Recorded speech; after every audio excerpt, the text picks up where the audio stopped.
all to the Fireside Chat with the Frogfather GJL. Are you somebody like me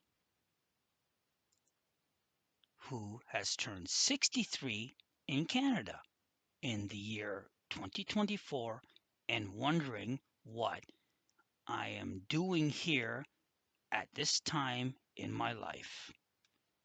That just happened to me recently, and I'll let you know it's not all I thought it would be to this point.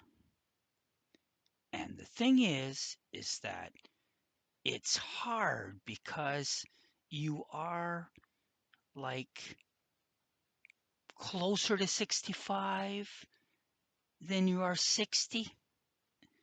And 65 is kind of be the slow down time. Announcements over the internet and TV describing the lack of jobs, high unemployment, high food costs, high energy costs, high housing costs, high crime rates, lack of medical care, and high transportation costs, all in your town or city and threatening your future way of life. Our subject topic today is turning 63 in 2024 in Canada and everything that comes with it. So, everything that comes with it is new adventures and dealing with them in ways that maybe others haven't had to deal with before. Let's start with lack of jobs. It is a fact that I have many qualifications and experiences. This is not preventing me from getting jobs. It would be the prejudice of ageism, where what am I doing at a job specifically in the trades at my age?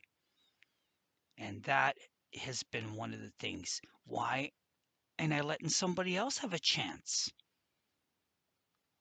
The difference is because I know what I'm doing.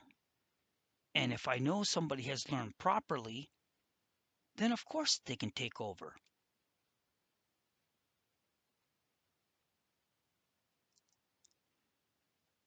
The unemployment rate being in the high sixes means that you're not always getting the best applicants for work to work along with, or people are staying in jobs silently quitting.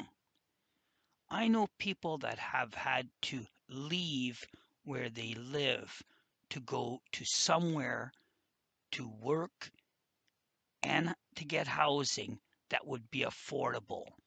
That's also what makes a higher unemployment rate in areas where the economy activity drops.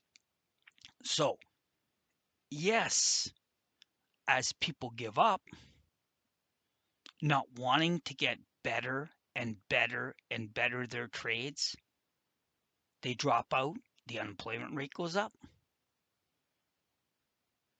It's not easy, but if you're in a job and it gives you a chance to stay from the unemployed, I think it's a good idea to keep it. And then there is the high food costs. Wondering what's in the flyer this week on special. What can we all afford? So many may have been able to eat at least one meal a day is a common theme at this point in my life. The saving grace is I don't have the appetite I had when I was younger. We are all lucky here. We can get fresh produce brought in within certain seasons. So we try so we try to refrigerate as much as we can and prepare as many meals as we can from scratch. That's one of the important things. That's something I've done when I was younger. It wasn't just eating out of craft dinner boxes. You needed some nutrition, you needed some substance, muscle power. Well, it's a not it's another hot one today. Will I be able to put the air conditioning on and not break be broke at the end of the hot spell is a common thought, especially in this summer when we know electricity is very expensive to be used as a comfort, but is required when the heats we have are here. That's another thing. Utility costs, energy costs, you're always wondering how to save, save, save. Again, just common practice that you wouldn't want ever to have high bills. You just have to think about what should be on and what shouldn't. That's how we do it. When was the last time you looked at least a lease or a mortgage statement and found out, oh, in a little while you're going to be paying more because of the increases either in your rent or in mortgage because of the interest rates? Doesn't it make it easy to be able to afford housing? And that's a lot of why housing costs are hard to solidify here because sometimes it just has to do with financing. If you're able to finance it properly, you can ride the waves. It just comes with time. Speak to people about housing. Um, Rents are very hard to control, but if you own property, it's a little easier. Once food, energy, and housing costs start going up, there goes the recreational monies, and we all wonder why everybody is so unhappy. That then leads to higher crime rates as people are either trying to entertain themselves or provide for themselves. I was able to provide myself with tier 1 protection here at home. That is one of the biggest thing that I felt I needed was the need of having um, a dog that meant business. So we have a Rottweiler and we don't have any issues here. Lack of medical care is not a concern that I have at this point in my life. I have the adequate doctors for all conditions. It is just moving from here where that won't be available anymore. In my opinion, limitation is one where you may win on some fronts, but you'll lose on others. And one I don't want to lose on is the lack of medical care.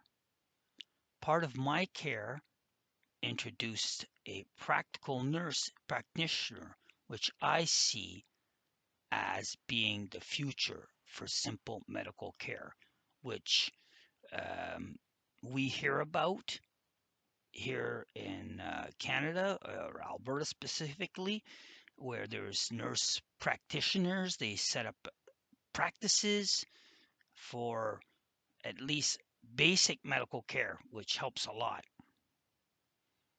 The fact that I do not drive anymore does not add to my transportation costs. Of course, it does.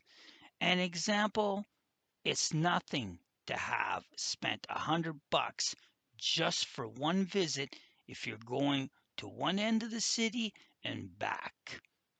Although we live in a nice neighborhood or within walking distance to some amenities, most have to be transported by a cab. So that makes it a little rough.